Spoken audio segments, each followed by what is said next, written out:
The Human Self and Iblees. Translation of Iblees O Adam.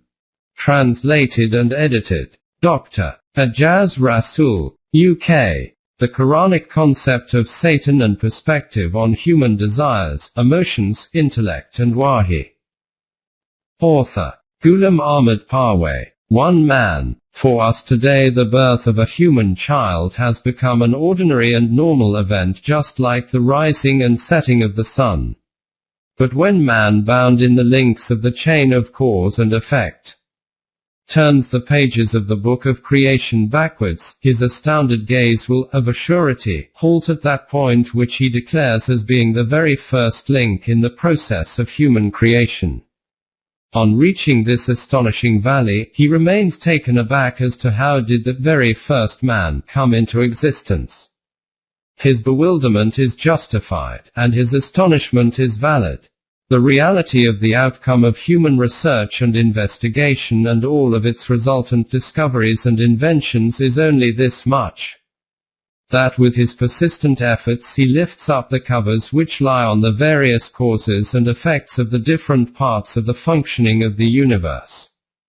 But where the last link of this long process appears, nothing remains before his inquisitive vision other than a screen of bafflement. This degree of bemusement and perplexity is determined in proportion to the level of human knowledge and research. In other words, the extent to which the stages of knowledge and wisdom keep advancing forward is the extent to which this point will also keep inching forward proportionally. This is that very place at having reached which the difference between a materialistic atheist and a hack recognizing Momen becomes clearly evident. Beyond this point, the former makes the valley of bewilderment the abode of his intellectual conjectures, and in this way keeps stumbling about himself and also misguides others from the path. But a wise Momen, having reached that point, proclaims unhesitatingly that the beginning of this long process owes itself to that Mashrit which is not in need of resources, and to that Samdet unfamiliar with effects of the Omnipotent, who is free from the physical chains of resources and means and is not dependent on causes and effects. As a result of his evidence-based vision he proclaims this great fact. And in this way, that valley of bewilderment and astonishment which was in tatters from the conjectures of an atheistic scholar, becomes bright and sparkling by the torch of Iman and the light of conviction of this self-aware individual absorbed in the path of Allah. 1.1 The very first human being.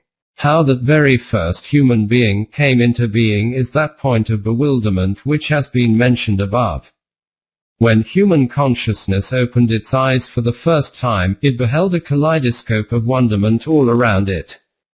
The boundless expanses of the surface of the earth, the limitless depths of the heavens above, a fearsome stormy ocean before it, a towering range of mountains on either side causing shivers, a suspended and massive ceiling above, the appearance of a fireball every morning on the other side of the horizon, and its setting every evening in a blood-colored stream of dusk, the twinkling display of the assembly of stars, the glittering dust of the Milky Way, and the goblet of light of the moon.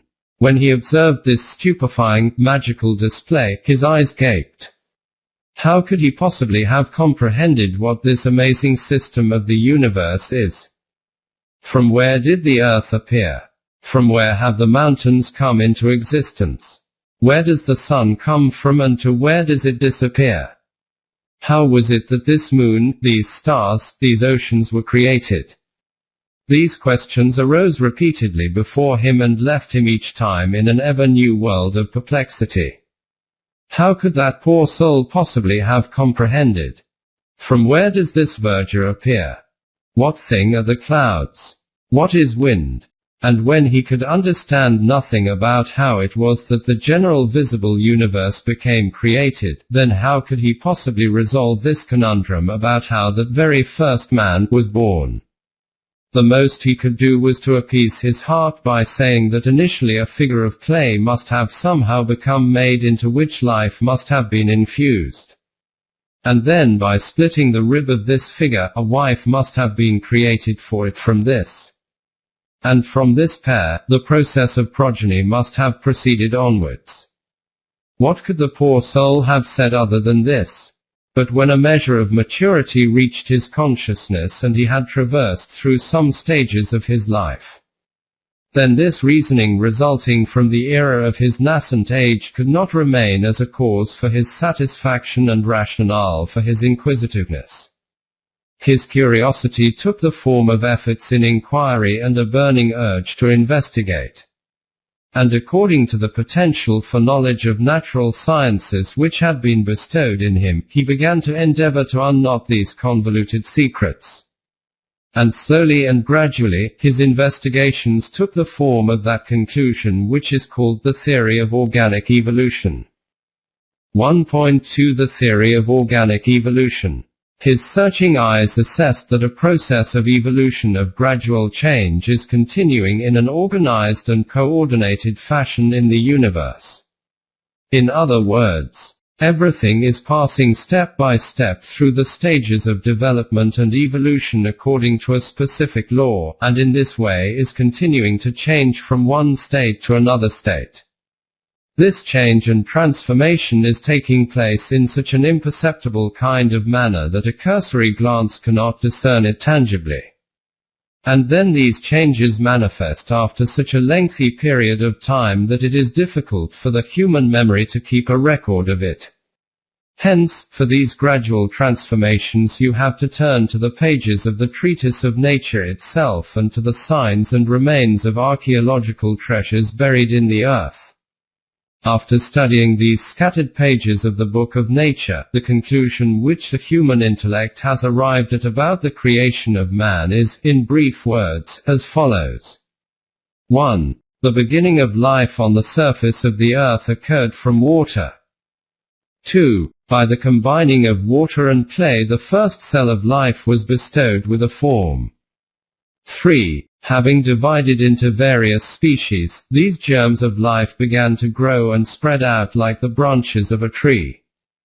4. Various transformations continued to occur in the forms of these cells after stages comprising of thousands and thousands of years.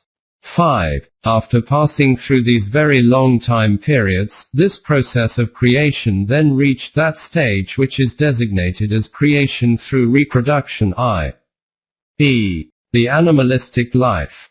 6. It was after traversing these kinds of intangible and lengthy phases of time that, stage by stage, the animalistic life transfigured into the human form. It was in this way that the beginning of mankind took place. These were the discoveries about human creation which appeared before Western scholars following scientific research and empirical observations. Contrary to this, whatever was written in their religious books, the Bible, about human creation could not stand up before this knowledge-based research for even one moment. As a consequence of this, researchers there reached this conclusion. And their reaching this conclusion was justified. That religious books were based on tales of that era when human consciousness was still in its infancy. Therefore the narratives and explanations in these books are not even worth considering in the light of knowledge and reasoning. To this end, Western thinkers were truthful in their opinion, but by not carrying out any research they mistakenly assumed that every religious book is a collection of these kinds of fictional narratives. If they had not made haste in this matter, and had availed themselves of personal research in this respect in the same way that they would reach a certain conclusion only after conducting research and study as they did in other matters of life, then this fact would have been unveiled to them that in the world of religions there is such a book whose proclamation is, O Messenger, say to them that this is my way, I do invite you to Allah on evidence clear as the seeing with one's eyes, and whoever follows me also invite in this way. In the universe the law of Allah is established which is far above the ignorance of superstitions and the possessor of such powers in which the other power of none other is included. I only accept this law and invite you to the same. 12:108. This proclamation from the Arabian desert arose at that time from the lips of an Ummi Nabi when the inhabitants of the West were still covering themselves with leaves and the skins of animals. But the West did not make this voice, the Quran, the subject of their scholarly research, and by accepting as reality the fictional tales invented by the priests, treated it with criminal ignorance. The result of this was that a complete book of knowledge and vision like the Quran was considered as an opponent of knowledge and intellect. For the evolution of human knowledge that day was an extremely lamentable one when this fatwa was issued from the established research of Europe that the Quran, like the Bible, is also a collection of stories from the past.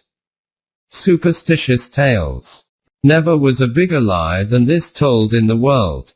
A stupidity greater that this was never committed by those possessing wisdom and vision.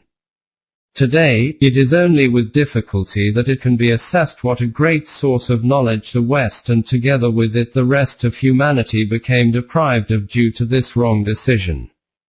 If the Quran had appeared in its true form in front of those Western seekers of reality, then who knows what the world would have become today. Under the topic in view, the remarkable achievement of science is the theory of organic evolution. Just turn over the pages of the Quran and see what it has to say in this respect. 1.3 The Quran and Discoveries of Science. As has been written in other places, the Quran is not a book of scientific research. Its real subject is to shape such a society in which the development of the latent potentials of the whole of humanity takes place, and in this way human eminence reaches its completion. But in the process of explanation and elaboration of this great aim other matters are additionally mentioned. And since this mention is from Allah, the all-knowing and wise, who is the creator of the universe, therefore it can never happen that some sign about the universe comes from him and that this is, Allah forbid, contrary to the truth. Even the slightest remark by the inventor and creator of a machine about that machine will be based on fact. Should he not know, he that created? And he is the one that understands the finest mysteries and is well acquainted with them. 67:14. After this brief explanation, let us see what the Quran has stated about the physical evolution of the things of the universe and human creation. 1.4 The theory of evolution and the Quran. The Quran has explained one principle about the beginning of the system of the universe and its evolutionary stages, which is the focal point of this discussion. It states, He rules all affairs from the heavens to the earth. In the end will all affairs go up to him on a day the space whereof will be as 1,000 years of your reckoning. 32:5-6. The state of divine planning, schemes of Allah, is such that these are at the heights of Allah's knowledge in their latent form. When the aim is to bring any of these schemes into action, then its point of commencement occurs from the lows of the earth. Then that scheme, traversing its evolutionary stages, keeps on rising towards its point of completion. These stages are traversed in very lengthy time periods whose every single period is of thousands and thousands of years according to your reckoning and counting. This all continues to occur according to the law of that Allah who is also aware of the present state of every single thing and also of its latent potentials. He has such power within him that by giving suitable nourishment to everything he can make it reach its point of completion.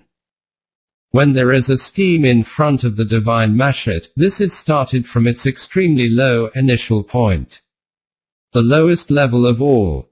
Then that scheme, traversing through evolutionary and progressive stages under those special laws which are fixed for it, reaches its final point of completion. These stages are traversed in very long time periods, sometimes each stage consisting of thousands and thousands of years and sometimes hundreds of thousands of years. The Quran states, that Malaika and Ruh ascend unto him in a day the measure whereof is as 50,000 years. 74. 1.5 The starting point. For a seed to become a tree, for a drop of water to become a pearl, and for a speck of dust to become a man, these evolutionary stages have to be traversed.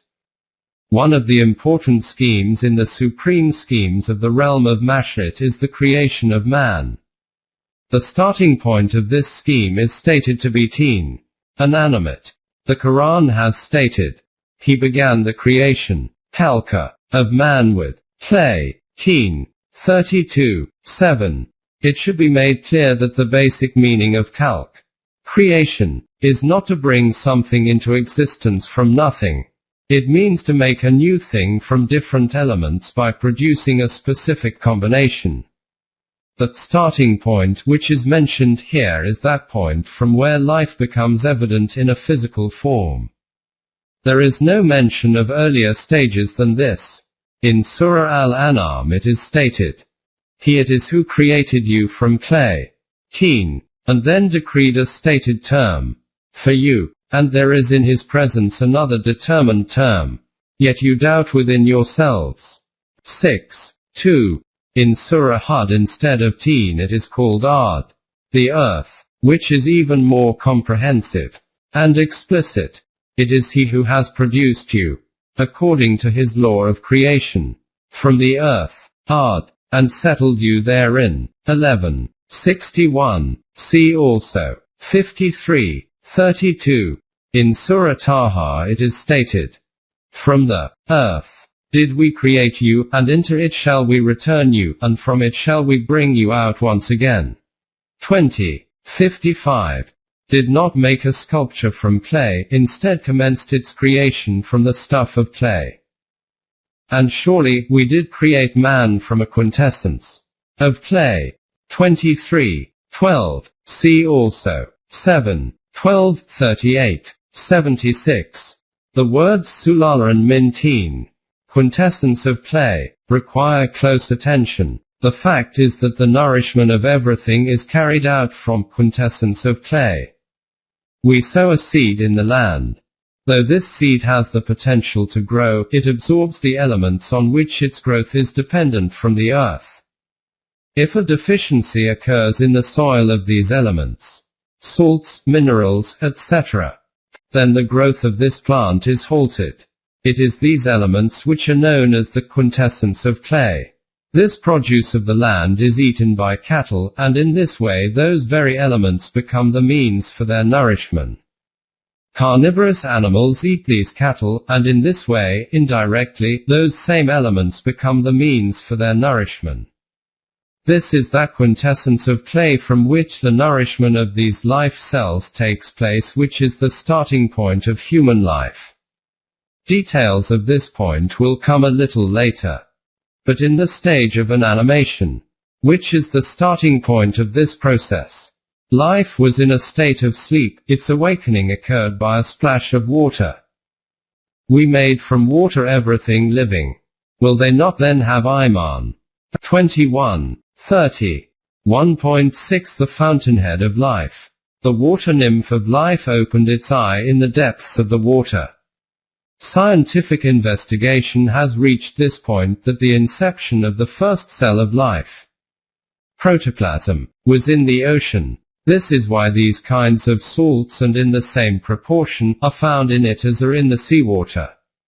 This is how the caravan of human creation migrated from the valley of dust to the destination of water. Through the mixing of water and quintessence of clay, this protoplasm adopted the shape of a cell whose form the Quran has compared to teen-e-lazib, sticky clay. Them have we created, man, out of a sticky clay. Teen-e-lazib. 37:11. 1.7 Teen-e-lazib. This teen-e-lazib is the same which is visible at the bottom of ponds and banks of pools. When the water dries, this dark-colored mud becomes very hard. And surely we created man from sounding clay, from mud molded into shape. 15:26. See also 55. 14. From the mixing of water and clay, the life cell adopted the shape of a form. In these cells, a sticky matter, the nucleus, contains all the great potentials of life, just like a tiny seed contains enfolded within it a strong tall tree which is eager to manifest its blossom. This beginning point of life is that single cell from which the branches of the tree of life sprout.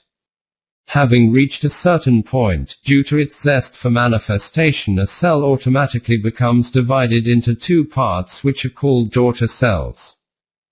1.8 The tree of evolution.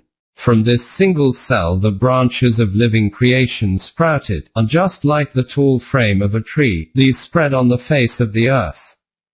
Think of each branch as a separate species which is growing, spreading, developing and passing through evolutionary stages, each in its own respective direction. The loftiest branch among all these branches is that of the human species, which reaches up to this height from this tiny single cell after traversing different phases. Stage after stage, step by step, level after level, destination after destination. What is the matter with you, that you place not your hope for eminence from Allah, seeing that it is He who has created you in diverse stages? See you not how Allah has created the 7 heavens one above another, and made the moon a light in their midst, and made the sun as a glorious lamp? And Allah has produced you from the earth growing gradually. Opening parenthesis. 71, 13-17. Stage after stage, grade after grade, brought you here. Surely, while transforming from one state to another state, journeying on the highway of life, you will advance ahead and will also keep rising. 84. 19. From this microscopic single cell, the process of creation proceeded forward. After this first emergence, that single cell, reposing at various stages, kept progressing further until it reached that abode of the human form which is his assigned place in earthly life. It is he who has nurtured you from a single cell, then fixed various stages for you so that you stay at a station for a determined period, and then that stage hands you over to the next stage. Undoubtedly, we have explained our laws of life in detail for those who have understanding. 6. 98.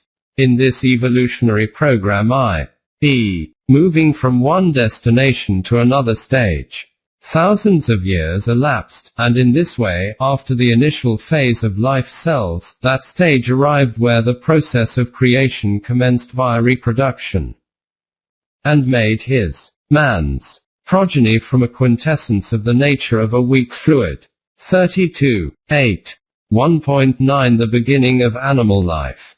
In other words, after being passed through all these preliminary phases, after thousands of years of planning and shaping, trimming and forming, this process was continued through the extraction of insignificant water i.e., the continuation of animal life began through reproduction via the process of procreation. The creation which took birth during this phase of the caravan of life includes all those animals which crawl and those which move using feet. And Allah has created every animal from water. Of them there are some that creep on their bellies, some that walk on 2 legs, and some that walk on 4. 24. 45. And not only those that crawl and walk on legs but birds as well i.e., all that creation whose process of procreation proceeds forward through reproduction. In other words, you can understand it in this way, that from this main branch of life many smaller branches sprouted in all sorts of directions. Thus, up to this point all these different kinds of creation are in fact different faces of one species and different individuals of one caravan. There is not an animal that lives on the earth, nor a being that flies on its wings, but forms part of communities like you. This is all happening according to our law, the book, and they all remain gathered around the guidance of their Rabb. No one can remain outside of it. 6. 38. 1.10 Distinction between male and female. This is that point where the differentiation between male and female appears before us in a tangible way. And Allah did create you from dust, then from a sperm drop. Then He made you in pairs. 35:11. This means that the expression of sexual reproduction made its appearance in the life cells at this point. These germ cells or gametes became divided into two parts. One an ovum, i.e., a female cell, and the other a spermatozoon, i.e., a male cell, i.e., one life cell, through the zeal of creation, divided into male and female. It is He who created you from a single cell, and made His mate from this. 189.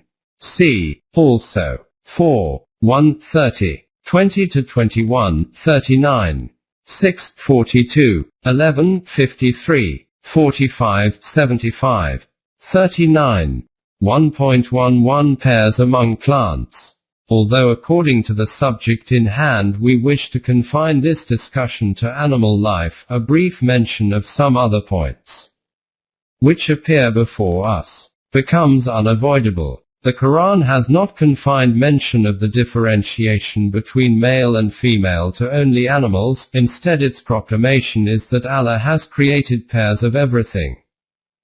And of everything we have created pairs. We have detailed this, so that you may keep in view the comprehensiveness of the divine laws. 51:49. See also 43:12. There is no need for any explanation regarding males and females in animals.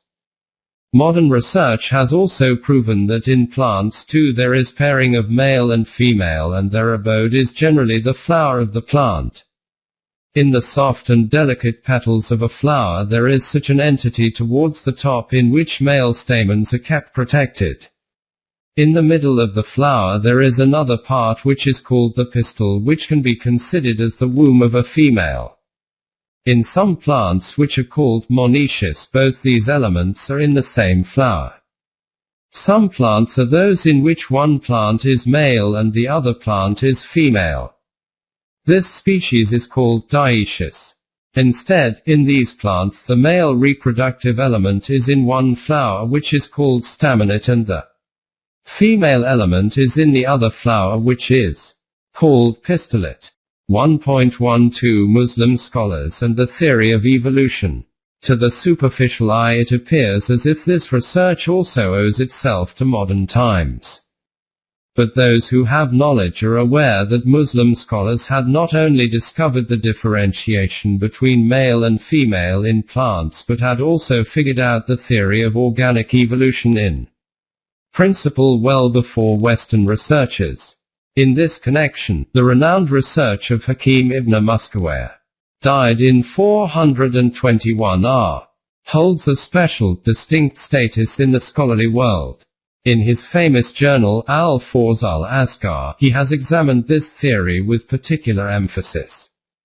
Discussing the evolutionary stages of plants, this scholar writes, "Now after having gone through this gradual progression, this manifests itself in an advanced form in the date palm tree and takes plants to a new height. So that if it progresses even a bit further beyond this, then it will cross the boundary of plants and will adopt the animal form. The effect of the self, nafs, of a date tree is so strong and great that strength proportional to and resembling that of animals is created. One is that, like an animal, it contains male and female elements, and for it to be fruitful it is necessary for the male element to mate with the female. This meeting is called talqi, which is akin to mating in animals. Then, in the date palm tree, other than roots and vessels, there is an entity similar to the brain of animals. This is so essential for it that if some calamity strikes it, the date tree will become withered. It is evident that the means of research of the modern era did not exist during the time of the Muslim scholars. But they had before them such a bright beacon in the form of the Quran, in the light of which facts would become unveiled and appear before them. The Quranic references regarding pairs of everything has already been alluded to above. About plants themselves, the Quran states, "Glory to Allah, who created in pairs all things that the earth produces, as well as their own human kind and other things of which they have no knowledge as yet." 36. 1.13 Meaning of Ziyu. It should be borne in mind that the meaning of Ziyu is fundamentally not only that of a pair. By this is meant such a pair in which the development of one individual cannot be accomplished without the other individual. For example, the two wheels of a cart are called the Ziyu of each other. If one of these is not present, then the other becomes useless, and when both of these are present and are the same, then the purpose of their creation can be fulfilled. By bearing this concept of Ziyu in mind, many aspects become unveiled. 1.14 The human form. After this short discussion we can return to our original subject. This single-cell organism which has been mentioned earlier has also spent eons in the animal form, and during these time periods man was not yet an entity worthy of mention. The Quran states, "Has there not been over man a long period of time when he was nothing, not even mentioned?" 76. 1. From among all these branches of animal life, one branch emerged and shot up. This was the branch of the human form, i.e., the animal form was gradually refined.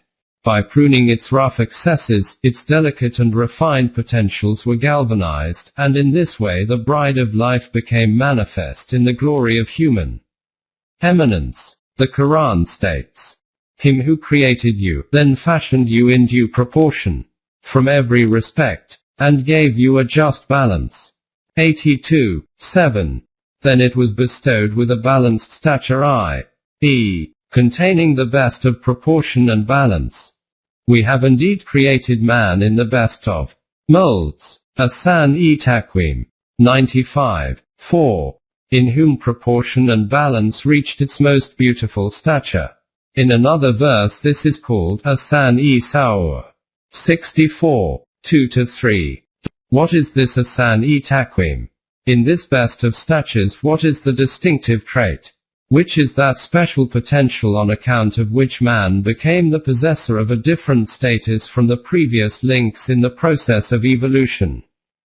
The Quran has explained this in one word, and the reality is that only that word can define its distinctive traits in a prominent and comprehensive way. It states, "Then he fashioned him in due proportion, and breathed into him something of his ruh." Divine energy. 32. 9.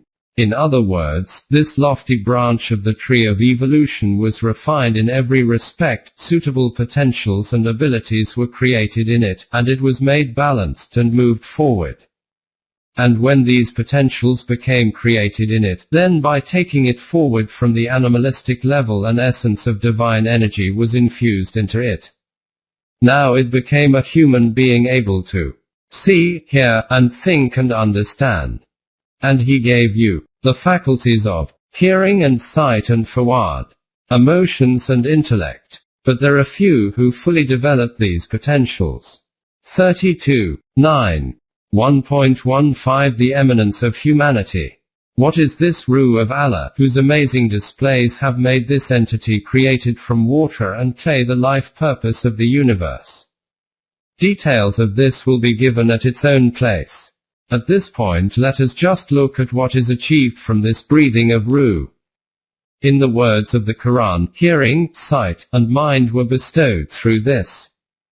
Though these are merely 3 words when uttered, if you look at it more closely, the complete world of the eminence and distinction of humanity becomes concentrated within these 3 facets.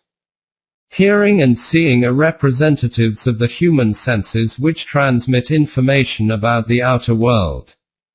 This data reaches the human mind, and as a result of this man becomes capable of making a decision for himself. This ability of his to make decisions like this is called his freedom to choose and intent. It is as a consequence of this that man has become a creation with responsibility.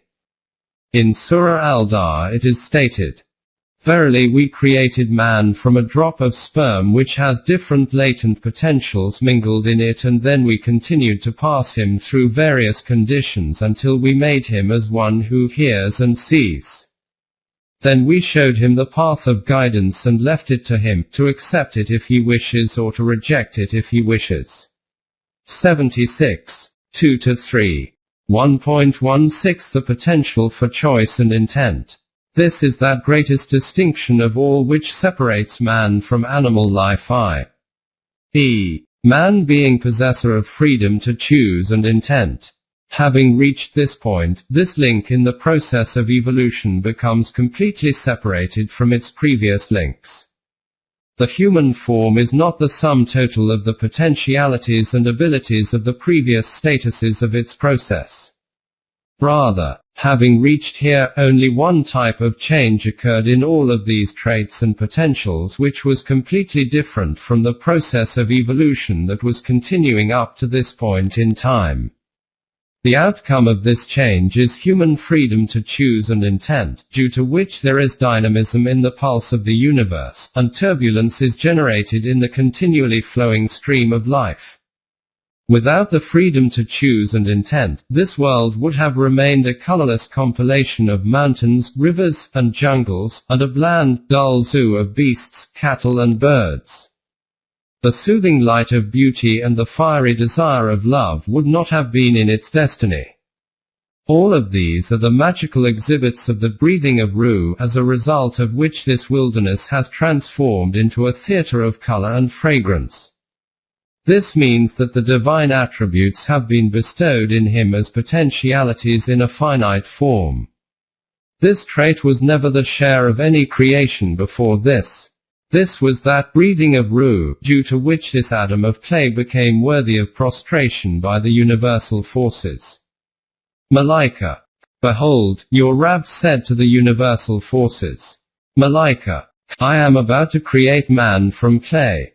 When I have fashioned him in due proportion, by passing him through various evolutionary stages, and breathed into him of my Ruh, fall you then down in obeisance unto him. 38. 71-72. This is the reply according to the Quran to the question, how did the first ever man come into existence? Could you assert that the holders of knowledge and intellect, reasoning and wisdom, science and specialization, have been able to present anything more than this or something different from this? And in which time period did this disclosure of reality take place? In that time period when the world was not even familiar with science and its related constituents and disciplines. Before moving on, let us glance at this comprehensive verse once again from which this subject initially started. Look at it and reflect with what beauty and enchantment this complete and very long story is summarized within only a few sentences. The Quran states, He rules all affairs from the heavens to the earth. In the end will all affairs go up to him on a day, the space whereof will be as 1,000 years of your reckoning. He who has made everything which he has created most good. He began the creation of man with nothing more than clay, and made his progeny from a quintessence of the nature of a fluid insignificant. Further, he fashioned him in due proportion, and breathed into him something of his Ruh. And he gave you the faculties of hearing and sight and mind. Fawad. But few are those who develop their potentials to the full and employ them at the right place. 32. 5-7-9. From this process of evolution mankind, not any particular individual, came into being. 1.17 The aim of the Quran. But at this juncture bring this reality to the fore again which has already been referred to at the start, i.e., The Quran is not a book of history and geography, physics and chemistry, biology or earth sciences. It is such a code of life by following which humanity reaches that objective which is the aim of its journey of life, by traversing stages of development and evolution. If allusions are found in it about these aforementioned principal sciences and disciplines, then these are in order to provide guidance for this destination, and to focus the vision on this objective. For example, just take this doctrine of evolution. The foremost link of this long process commences from inanimate matter. Up to this point even a materialistic scientist is in agreement, as his research has led him to this point on his own. But the Quran invites the probing vision to go behind and beyond this. It states, do not consider this matter, which is called the first tangible link of the process of evolution, as being the beginning and the end. There was such a time in the past when this matter was not even an entity. As has been described earlier regarding the creation of man, it is stated that such an era has already passed in relation to him when he was not even an entity worthy of mention. 76:1. And in another verse, I did indeed create you before, when you had been nothing. 19:9. This was about the beginning. Let us now proceed towards the other end. When Western scholars discovered how a particle of dust after passing through its evolutionary stages has reached to the level of a human being, they closed this chapter of the Book of the Universe and concluded that the present stage of man is the last link in the long process of evolution. There is nothing after that. But by focusing the attention on the various links of this lengthy process, the Quran immediately turned the inquisitive gaze towards this direction, that the present life of man is not the last link in this process, rather it has to reach some other destination by advancing further according to the law of evolution. From this present destination, the name of the next destination is the life in the hereafter. It has proclaimed in clear words that human life consists of two levels. One level is that of the animalistic life which he has acquired from the lower level via the evolutionary process. This is his physical life, which is under the obeisance of the same laws as those that the life of other animals is subject to, i.e., to remain alive by eating and drinking and then to die after a period of time. But this death is the demise of the physical body of a human being. This is the end of that life which we have defined as being at the animalistic level. The second level of his life is that of the human level, which is based on nafhi, the divine attributes. This is the human self or his ego, which can endure even after his physical death. This is the status of humanity. In this status, physical laws do not work for the development, progress and endurance of life. Here, another code of laws is operating. Its details will be covered later. This is that very life which is enabled to traverse further stages of evolution in the arena of the life of the hereafter. The Quran explains the doctrine of evolution in such a style that the life of the hereafter or resurrection should become apparent automatically as a logical inference. In the process of evolution, it presents this fact right from the beginning that nothing in the universe has been created without a purpose. When this clarification has been made regarding other things of the universe, that these are not created without a purpose, then could man, who is the leader in the arena of the universe and focus of the system of the world, have been created without a purpose? Can it be possible that from the seed to the branches, every fiber of a tree should embody some purpose, but that its fruit should have been produced without any aim and purpose? This is not possible. That is why it is stated, "Did you then think that we had created you in jest, and that you would not be brought back to us for account?" 23:115. 1.18 From the beginning to the end. At another place, the explanation for this is given in the following words. Does man think that he will be left uncontrolled, without purpose? Sudan. Was he not a drop of sperm emitted? Then did he become a clinging clot.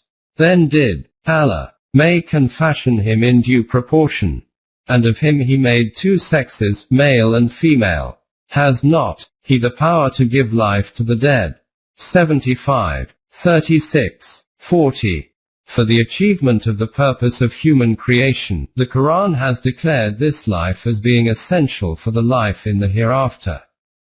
And this is that purpose towards which, after describing the gradual phases of the process of evolution, the Quran wishes to draw the attention of the human mind.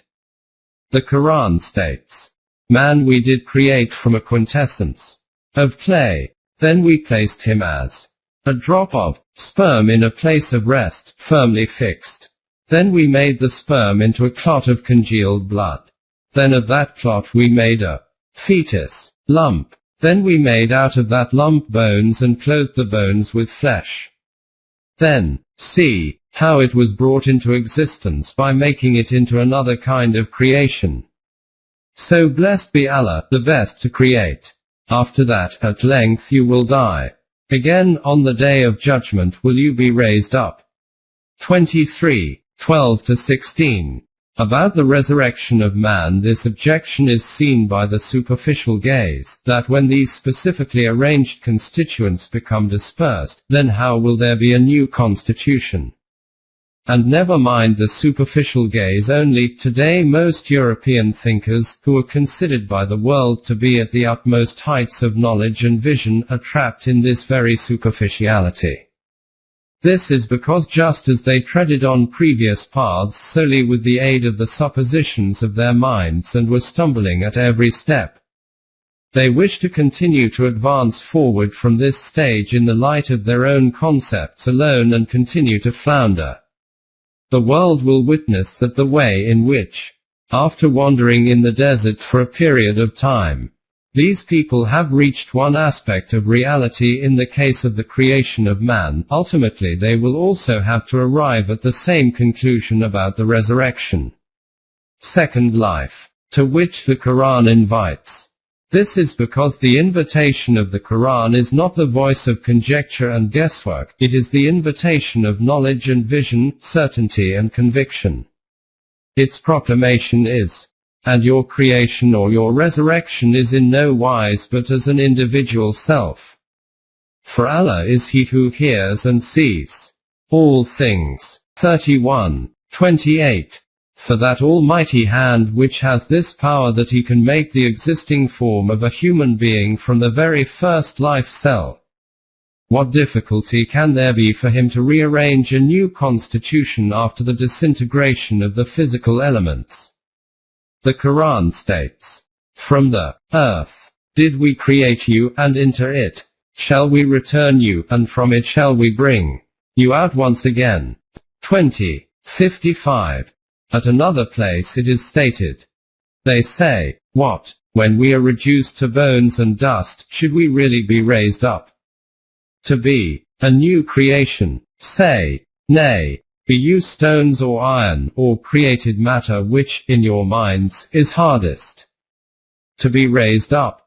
Yet shall you be raised up." Then will they say, "Who will cause us to return?" Say, "He who created you first." Then will they wag their heads towards you, and say, "When will that be?" Say, "Maybe it will be quite soon." 17, 49-51.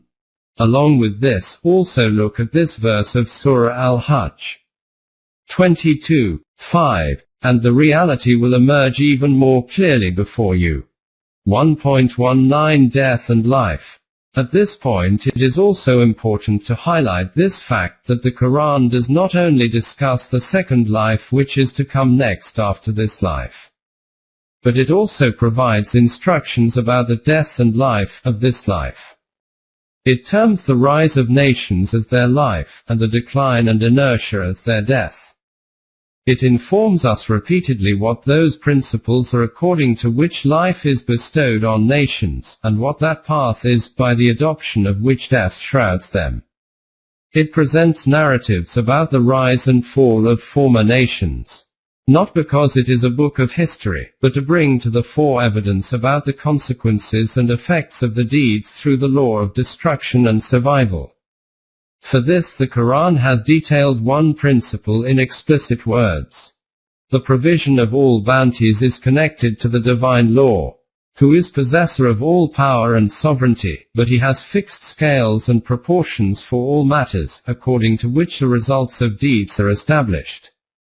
The decision of life and death of nations is according to this very law. These trials and tribulations take place so that life and its elevation become the portion of the one who lives the most balanced life. His law remains supreme over everything and is the provider of protection from destruction. 67. 1-2.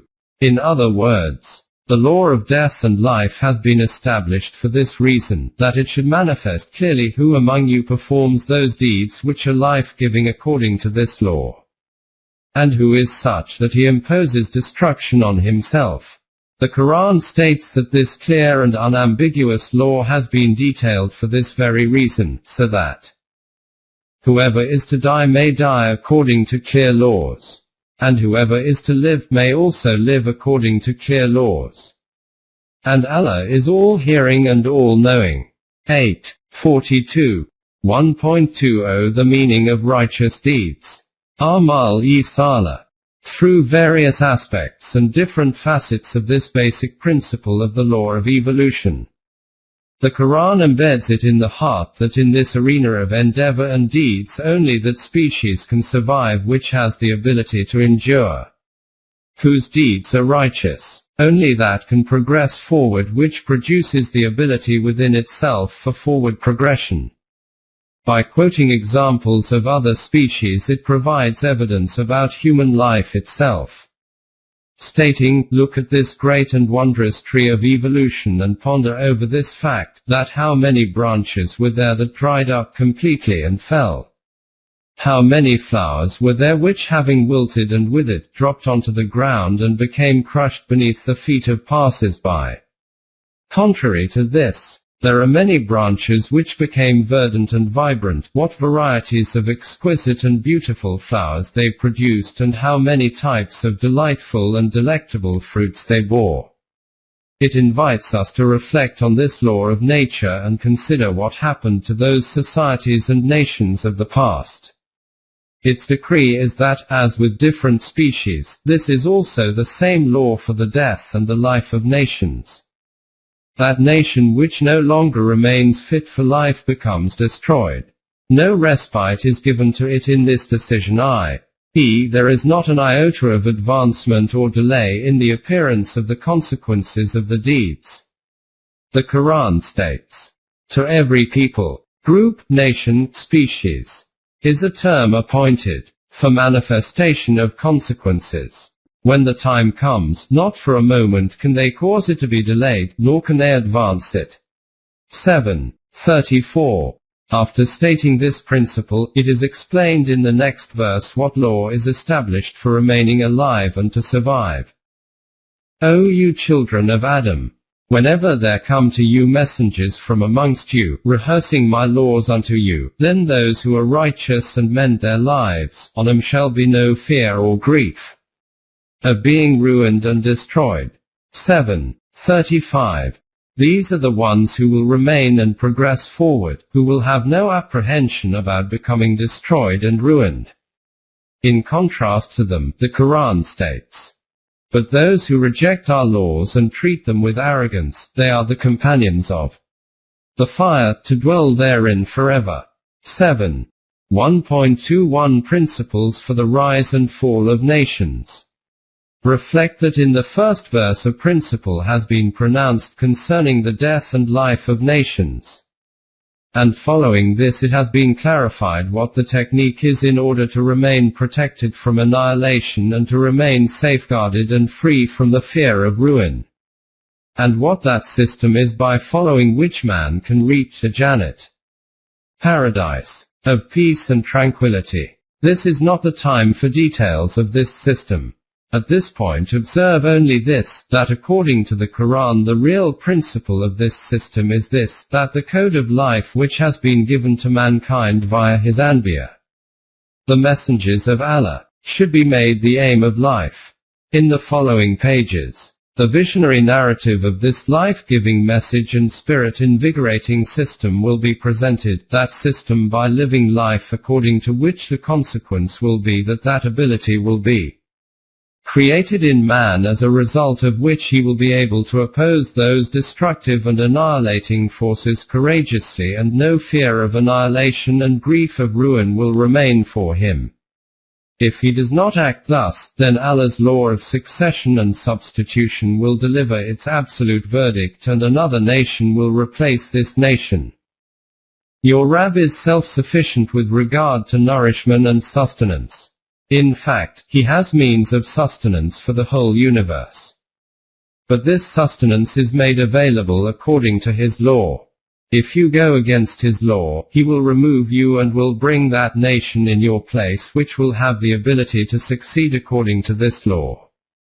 This will occur according to that law by which he raised you up from the posterity of another nation. 6. 133. See also 35:16.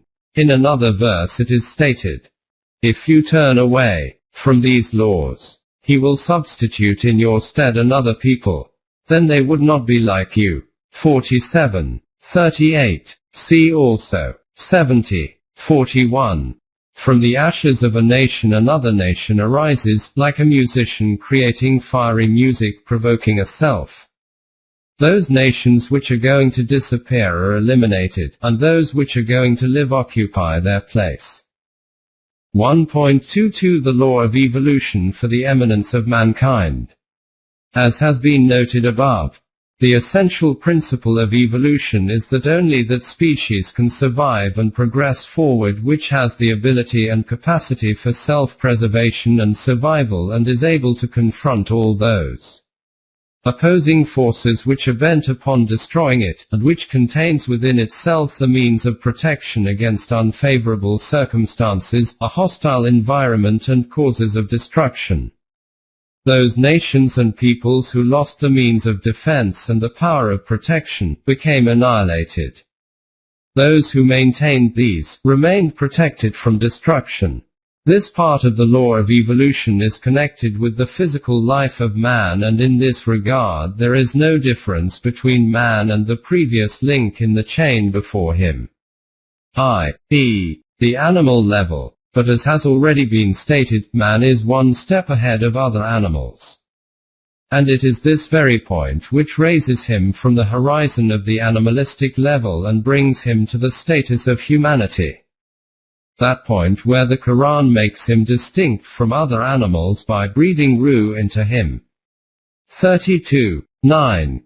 Hence that law of evolution, which prior to human beings was merely about physical life in all species, having reached the status of humanity, has also brought the human self over and above the physical life, within the sphere of its influence and operation. This means that just as it is necessary for man in order to protect his physical life that he should produce the ability for protection against opposing forces, as other animals do, similarly it is essential for him that for the protection of his self, and for its development and nourishment, he should produce within himself the means for protection against all confronting and competing forces. Ignoring the security, nourishment and development of the human self and considering the protection and preservation of the animalistic life to be merely the purpose of life, is kufr. The state of those people who deny the divine laws is such that they take advantage of immediate benefits and in this way consider eating and drinking as the purpose of life, just like animals eat and drink. The abode of such people is hell. 47:12. In other words, the purpose of life of those people who live life under the obedience of the systems created by men rather than under Allah's laws is merely the nourishment, protection and survival of the physical life. It is nothing more beyond this. How can the nation which adopts apathy like this towards protection of that self i.e., the development of humanity, be saved from destruction and ruin? In the next verse it is stated, "And how many cities with more power than your city which has driven you out, have we destroyed for their crimes? And there was none to aid them." 47:13.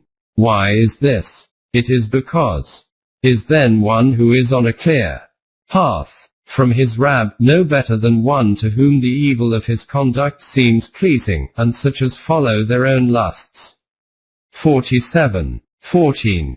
In other words, the individual who makes his own desires and ideologies his highway of life in place of Allah's code of life, can never escape destruction.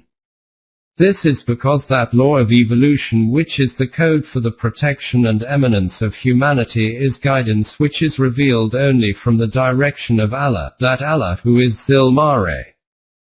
From that Allah who is master of the paths of eminence. 73. Now even the materialistic thinkers in Europe itself are gradually acknowledging that in the process of evolution, other than materialism, morality also plays a big role. Hence, in the Encyclopaedia Britannica, the author on evolution ends his essay with the following words. Patriotism, religion, art, science and literature have great weightage in survival, and these play a very useful role in the process of evolution. In this connection, morality does not exist as an unimportant external force which is confronting a tyrannical and immoral heavenly system.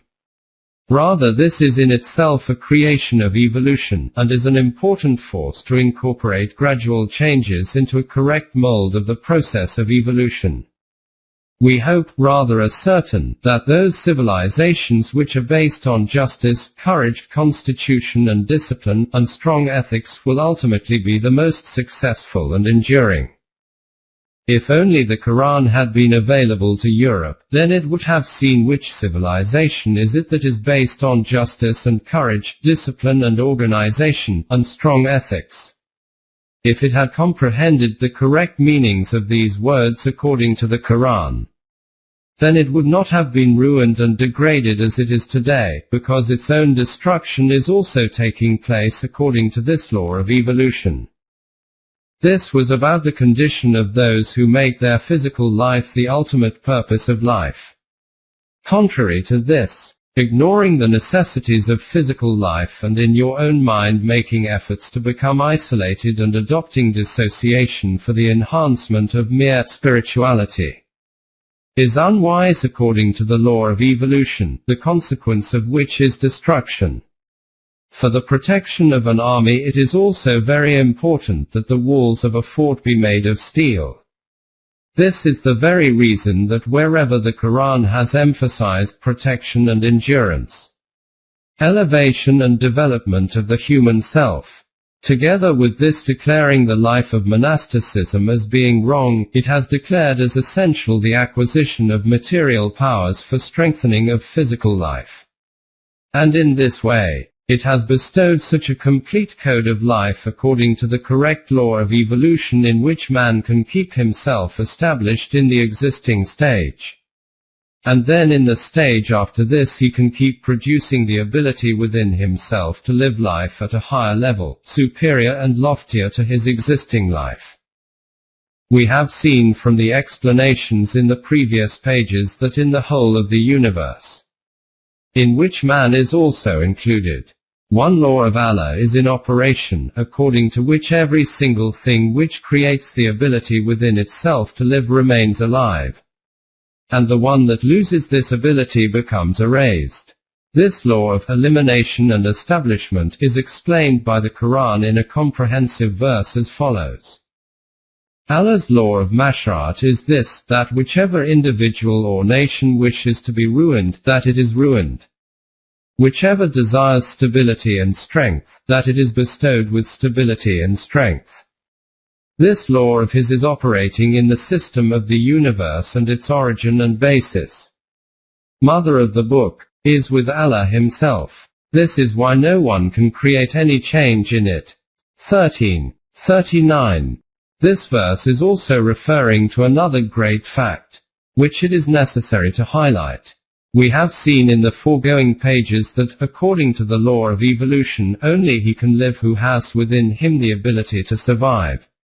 Only he can progress who has the capacity within him to advance, i.e., that species which, in the struggle of life, by engaging with unfavorable forces defeats them and in this way presents the evidence of its being alive, remains alive, but the one which cannot do this becomes eliminated. 1.231 Important fact. Darwin has defined this principle as the survival of the fittest. But the meanings which Darwin and his compatriots deduced from these words were different from the Quranic meaning. In the 19th century, the concept of the universe which European physicists held was mechanistic.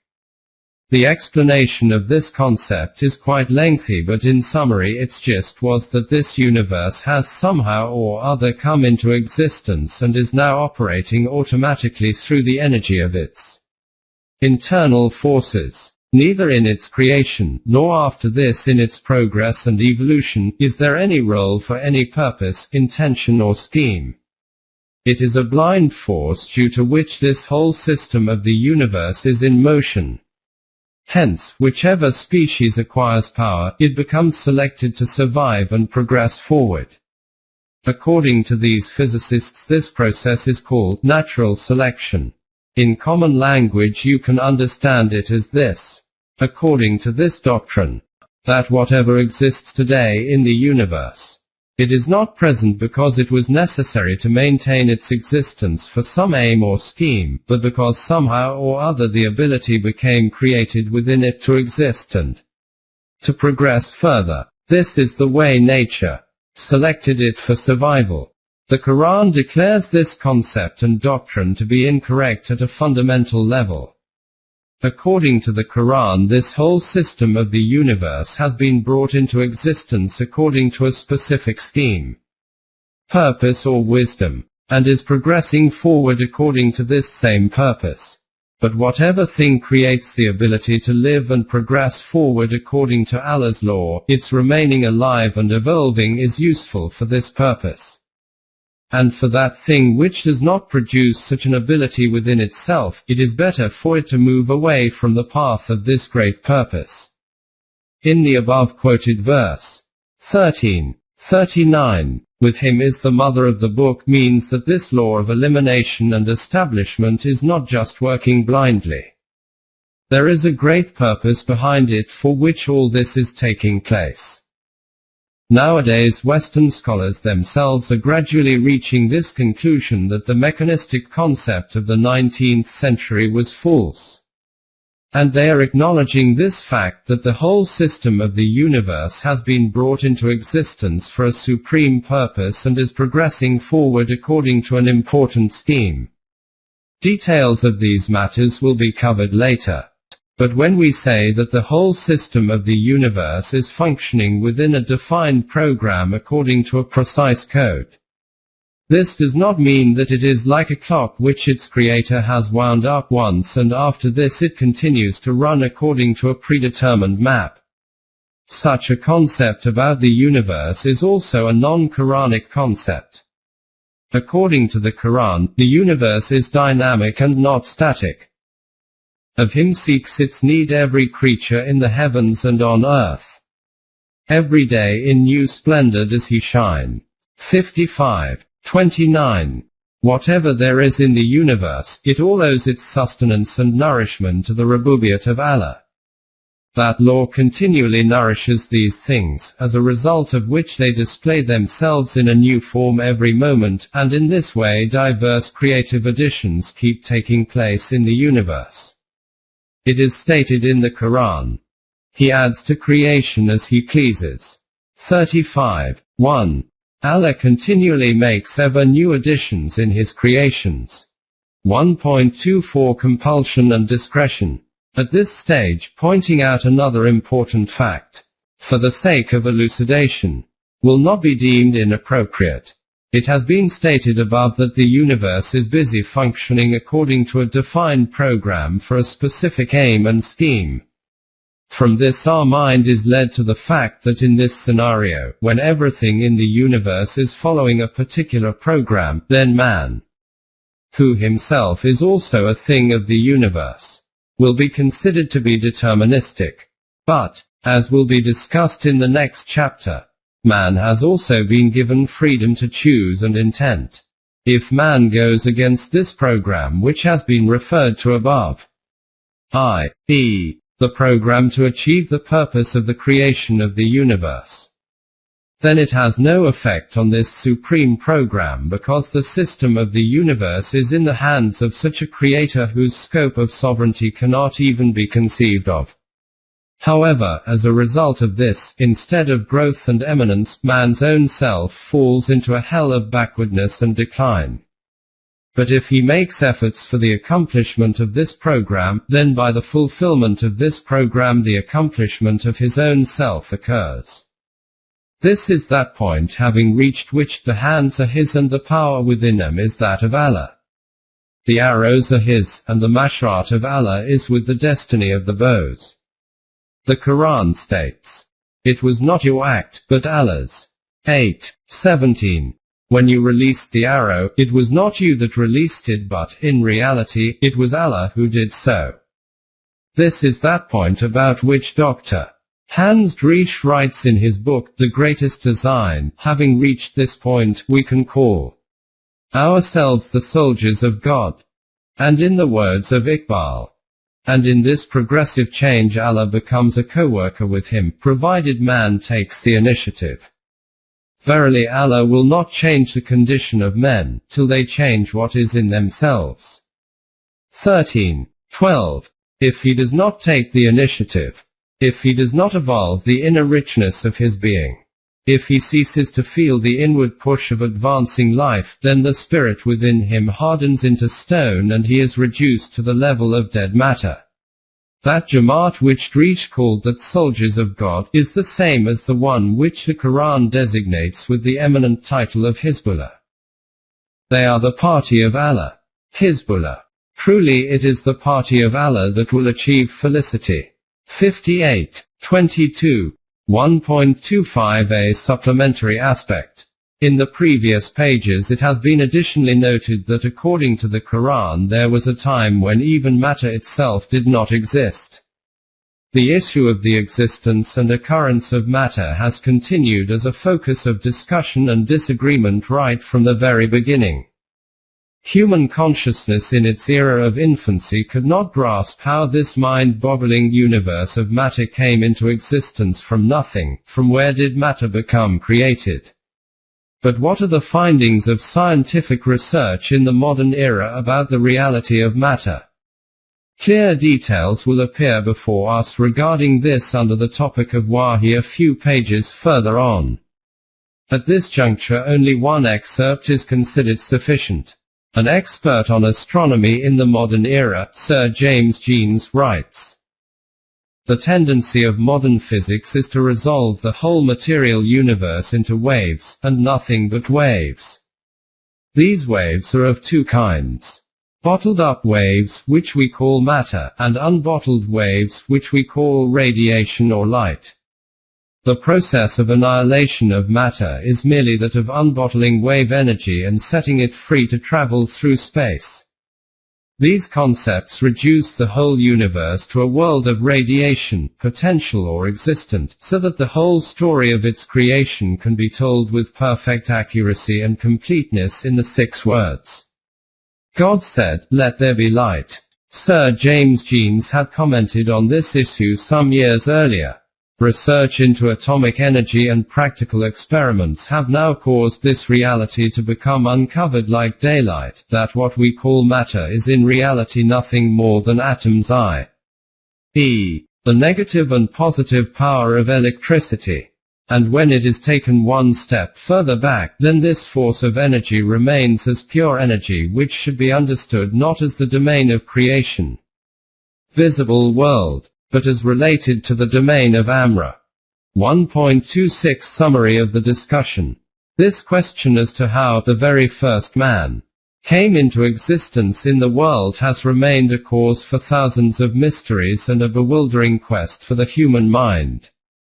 As a consequence, in those religions in which superstitions have taken the place of facts, and which religion of the world is there in which this did not occur? Strange and bizarre tales have been made use of for the solution of this belief. But whatever the Quran has declared regarding this is precisely that towards which these discoveries which are attained through knowledge and vision are guiding us. According to scientific discoveries, particles of dust became shaped into the human form by traversing different stages after many eons. In other words, right at the beginning no one single person appeared in the human form, rather a whole species came into existence. Details of these various stages are summarized in the visionary verses of the Quran in a marvelous way. But the Quran goes one step further than even this. It declares that the present life of man is not the last link in the process of evolution, instead it is a precursor of the coming life. View it rather as this: that according to the Quran life is like a perpetually flowing stream whose end does not occur in the present valley. The life of man is not merely an animalistic life but is higher and loftier than this. Now the evolution of this human life will commence. i.e., eminence of humanity. For this, the Quran bestows a complete system. By spending life according to this, the ability to develop, spread and prosper is created in this eminence of humanity, because of which this gradually keeps rising to ever new heights. But all of this occurs within a collective life, not at an individual level. Even European researchers and philosophers themselves, who used to consider the physical evolution of man as the final word, are now gradually advancing forward from this and are reaching the conclusion that after physical evolution the stages of the evolution of the self will now arrive. Hence, Professor Joad writes, "The next stage of man's evolution shall be of the self and of the mind." At first man evolved to a human level by evolving from the animal level.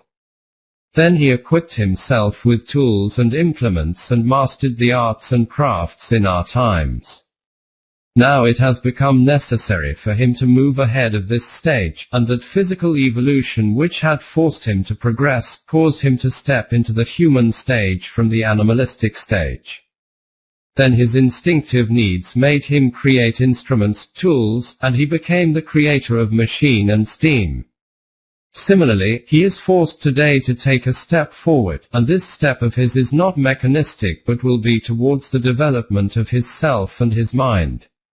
But this progress is not possible without wahi.